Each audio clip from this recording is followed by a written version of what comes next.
then comes down to the right ventricle, and when the heart pumps, the right ventricle carries down the deoxygenated blood and to the pulmonary artery, again go to the lungs, and then the process repeats. That's how the working of our heart works and makes a person alive. Thank you.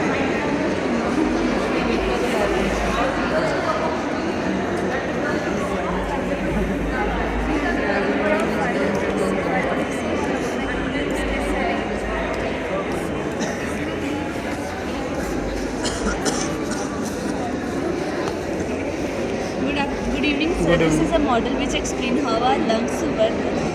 When we inhale the oxygen, it went to our trachea, which are protected by the ring of cartilage, which protect them from the contraction when we exhale the oxygen. Now, starting with inhalation, when we inhale the oxygen, suppose this is when we inhale the oxygen. When we inhale oxygen, our lungs tighten, the volume inside the lungs increases, and the pressure inside it decreases. Whereas when we exhale the air, the pressure inside the lung decreases, which helps them to contrast, and it increases the pressure inside the lungs.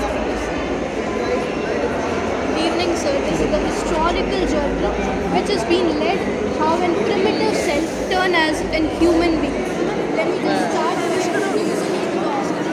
This is the prokaryotic cell, followed by the eukaryotic cell, followed by the aggregation of cell, which is first done in the marine life, followed as porifera phylum.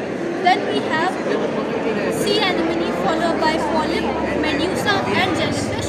This is the most interesting organism because this organism has ruled over the ocean over 10 lakh years. Then we have Ctenochordata, following up by the flatworms, roundworms, and earthworms. This is most interesting because they contain different segregations between them.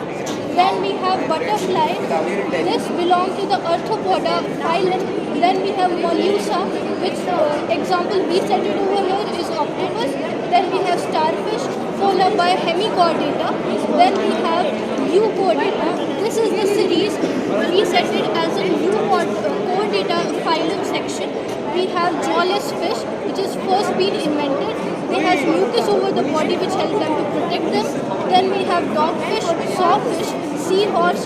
Then we have amphibians.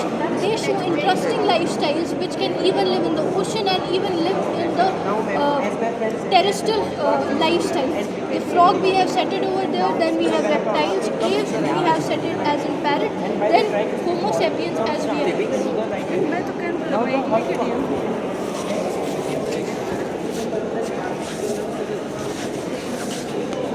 Hello sir, good evening.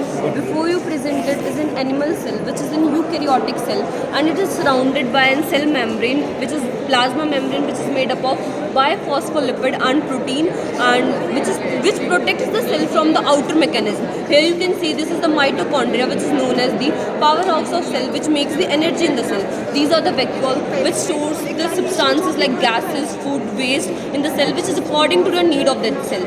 Lysosomes are also known as the suicidal bag, and it contains the hydrolytic enzyme. These are chloroplast. It is an organelle which contains green color, and it is also known as kitchen of the cell as it makes food in the cell. This is nucleus, which is also known as the brain of the cell. It holds the control of the whole cell, and without this, the cell is of no use. This is endoplasmic reticulum, which are of two types, RER and SCR. RER contains the ribosomes, which are protein factory and does the work of protein synthesis, and these are SCR, which does the work of lipid synthesis, and these are Golgi body, which does the work of modification and membrane biogenesis. Thank you. Good evening. Prepared by me, Yashika, and Palak. We are the students of class 10 standard, and it is out of our syllabus, but we'll try our best to get you the whole point that we are wanted to say about. DNA is the instruction of a manual life, and it contains the genetic information in our human body. Its length is about 2.2 meter in our human body, and it also decides the traits like our eye color, metabolism, skin resistance, and it is contained according to Charkov's rule. It contains A is complement to T and C is complement to G. And sir, this is a polymer. It is containing of three things which are collectively forming this whole structure. First of all, this is a structure of double helix structure given by Watson and Crick in 1952. This is the pentose sugar, and when the pentose sugar loses oxygen from the second carbon, it becomes deoxyribose sugar, which is the forming of DNA. This is phosphate group, which has been added to sugar. It shares phosphoester bond with it, and these are the nitrogen bases. Nitrogen bases are basically classified in two different categories. First is substances like gases and pyrimidines. food, waste, etc. which is according to the need of the cell. These While are the like pyrimidines are cytosine and thymine. And in RNA, it is uracil. That's why RNA is unstable, while this DNA is a stable polymer the cell because it makes the food in that cell. This is the nucleus. It is known as the brain of the cell, as it holds the control of the whole cell. And without this, the cell is of no use. And